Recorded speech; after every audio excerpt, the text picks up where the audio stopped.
You said it, not me. I said it.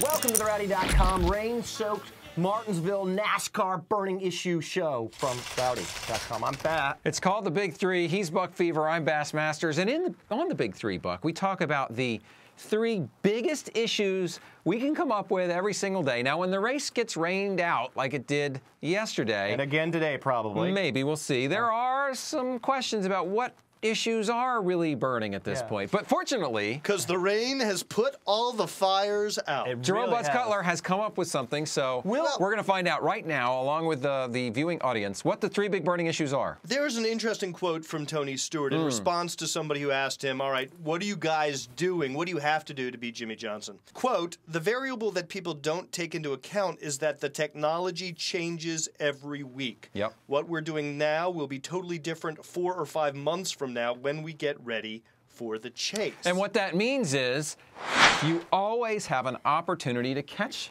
a guy like Jimmie Johnson because things are evolving and you have to get ahead of the curve somehow. It's pretty tough if you're Tony and you're in the same sort of technological cycle that Jimmie is, because theoretically you're not going to be learning anything ahead of him. So that makes it harder on a guy like Tony Stewart. And obviously one of the things Jimmie Johnson and Chad Knaus have been able to do is stay ahead of the curve, and that's why this whole spoiler thing, the idea that somehow that will throw that team off, is kind of, to me, grasping at straws. Yesterday, I was listening to Jimmie, and Jimmie said that they were working on all sorts of things late until the night. And it really is kind of astonishing that he and Chad are working late into the night on this race car when they won. Chad is working late into the night? Well, you think Jimmie's over there at 12? Jimmie said he was. I don't think so. Jimmie said he was up late at night with Chad going over things, and it's amazing. Yeah, Maybe he's up late at night running out for pickles for Yeah, Shander. he might be. But they dominate this racetrack so well, yet they're still just driving and trying new things. So it's really, really impressive. Well, in the same quote, Tony Stewart does say setups change, you have to change with it, and that's something the number 48 team has been really good at, being able to adapt, which we've said over and over again. Yeah, and everyone says that, but I think the thing you need to keep in mind is that cycle of change is a lot more rapid than you would expect. And we've heard that before. We've heard it from Kurt Busch before, where he says, like, a year from now, everything we do in this race car, totally different. Which is amazing. Okay, issue number 2. The statistics tell us that over 70% of the drivers in the top 12 after race 5 will also be in the chase come Richmond.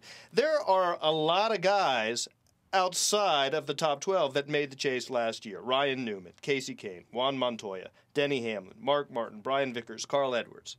So if you assume maybe a handful of those guys won't find their way back into the top 12, who's going to take their place? Richard Childress Racing? That's the obvious candidate. Is Richard. I mean, there's two things you want to look at. One is a team coming back to former glory. Richard Childress Racing seems to have recaptured some of that speed that they had a couple, 3 years ago. In fact, is doing better from what we've seen on the downforce racetracks. The other thing you want to look at is who's going to break through.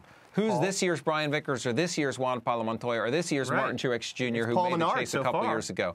It's Paul Menard. I don't really see that lasting. Is Joey Logano a possibility? I know Cutler loves Joey Logano. I don't. Why do you think I love Joey Logano? You're always bringing him up and saying, like, oh, Joey. I think Joey needs to go drink a milkshake. That's what Joey needs. I think he does. He needs to eat a sandwich. I could use a milkshake. He needs some Five Guys is what he needs. Jamie McMurray. I see Jamie getting in the chase. I see Juan getting back in the chase. I see Mark getting back in the chase. Boy, see, this is the problem. I don't see Ryan getting in the chase. Juan Pablo Montoya has shown enough speed to get in the chase. He's got the speed. But I just don't know if with all those wrecks that he's had, all those problems that he's had, if he's got enough speed to overcome that. You look at what Mark Martin went through last year. Barely made it. And he was on Hendrick Motorsports equipment on the top team in the sport. He was able to slide in there by the skin of his teeth. And I just don't know if some of these guys have really got that margin for error. Juan Montoya currently sits 22nd. What? I think that's maybe tough. That's tough. I see Junior getting in. I see Junebug making it. I really do. I see Junebug getting in too, but I've said that from the very beginning. Let's move on to issue number 3. Our race weekend podcast. Our Rowdy Live. Yes. I brought up the fact that perhaps Denny Hamlin's knee is worse than he's letting it on, and that's affecting his performance. You guys dismissed that notion. You know what happened, and blamed it solely on the cars, and now Denny the cars announces... and Denny. I'm not saying Denny. And now, wait, now Denny announces he's getting knee surgery. Cover story.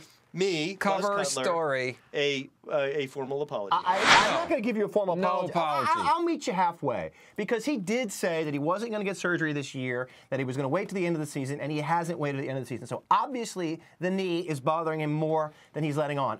Does that affect how he's performing on the racetrack? I don't think so. That's the question at hand. I don't think so. And I think it's a convenient excuse for Denny Hamlin lovers like you, Buzz Cutler, to say that Denny's knee is somehow affecting his performance on the racetrack. But I'll bet you this. It might be hurting him, but hey. I'll bet you the weather is really hurting that knee right now.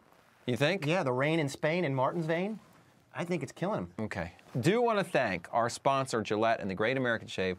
I signed up for Casey Kane's team, Casey and Denny's team, and I think they're in the lead last time I checked. Now, I noticed Buck here. Bass has shaved. Yes, I try to do Buck that. has not. I shave every 3 days, and it's because of the Fusion razor that I can do that, because heretofore I could not do that. I had to shave every day because after 2 days or so it got really, it hurt.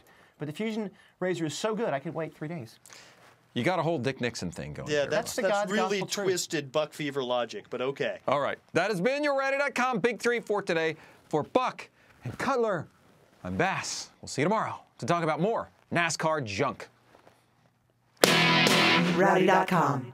Say it like it is. Say what like it is? Rowdy.com.